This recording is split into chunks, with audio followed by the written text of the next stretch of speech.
Screen पर दिख रहे 2.5 महीने के बच्चे को उसी की माँ ने गला दबाकर मार डाला।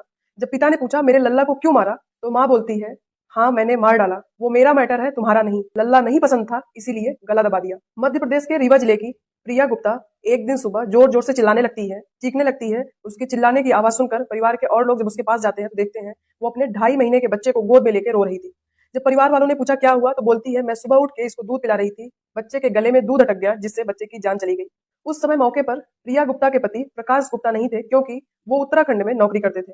इसीलिए प्रिया गुप्ता के देवर ने बच्चे को लेकर उसके मुंह में सांस देने की कोशिश की, तो नाक से दूध आने के बजाय नाक से खून आ रहा था। देवर को ये चीज थोड़ी अजीब लगी, लेकिन देवर ने ध्यान नहीं दिया, क्योंकि जन्म के बाद जो बच्चे के आने से घर में खुशी थी वो अब पूरी तरीके से मातम में बदल चुकी थी। उधर उत्तराखंड में प्रकाश गुप्ता बच्चे के मौत की खबर सुनकर पूरी तरीके से टूट गया था। वो सोच रहा था अभी शाम को मैंने वीडियो कॉल पर अपने बच्चे को देखा था, बच्चा बिल्कुल स्वस्थ था, ना तो सर्दी ना जुकाम ना बुखार, उस बच्चे की इतनी जल्दी मौत कैसे हो गई।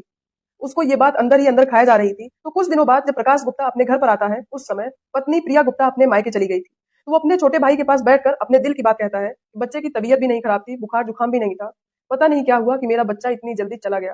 प्रकाश गुप्ता की ये बात सुनकर उसका छोटा भाई कहता है कि उस बच्चे की मौत से मुझे भी अजीब लगा, क्योंकि ने बताया था कि बच्चे को मैं दूध पिला रही थी जिससे दूध अटक गया और उसकी जान चली गई। लेकिन जब मैं बच्चे को सांस देने की कोशिश कर रहा था, तो उस समय बच्चे की नाक से दूध निकलने के बजाय बच्चे की नाक से ब्लड निकल रहा था।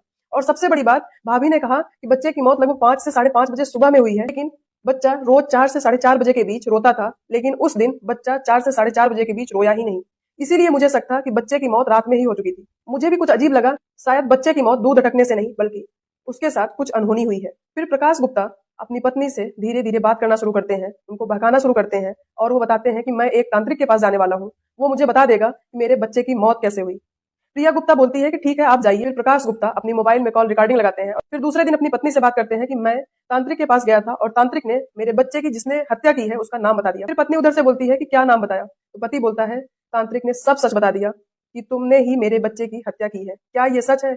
पत्नी पूरी तरीके से हड़बड़ा जाती है और हड़बड़ाहट में वो सच बोल देती है, हाँ मैंने ही मारा, क्योंकि मुझे लल्ला पसंद नहीं था इसीलिए मैंने गला दबाकर बच्चे को मार डाला। बस प्रकाश गुप्ता को प्रिया गुप्ता की इसी बात को रिकॉर्ड कर पुलिस के पास जाना था। वो तुरंत उसी रिकॉर्डिंग के बेस पर पुलिस थाने में प्रिया गुप्ता के खिलाफ कंप्लेन लिखाता है। उस बच्चे की डेड बॉडी को कब्र से निकाला जाता है, बच्चे का पोस्टमार्टम करवाया जाता है और पोस्टमार्टम में साफ पता चलता है कि बच्चे की मौत दूध फंसने से नहीं बल्कि गला दबाने से हुई है। लेकिन सबसे ताजुब की बात यह है, जिस बच्चे की मौत मार्च 2024 में हुई, पिता ने कंप्लेन मई 2024 में कराई। आज लगभग 16 महीने बीतने के बाद 6 जुलाई 2025 को पुलिस प्रिया गुप्ता को गिरफ्तार करती है, लेकिन प्रिया के गिरफ्तारी के बाद भी अभी प्रिया के खिलाफ कोई भी कार्रवाई नहीं की गई है। आप इस कलयुगी और पापी माँ के बारे में क्या कहना चाहते हैं, प्लीज अपनी राय कमेंट बॉक्स में जरूर दीजिएगा। Thank you.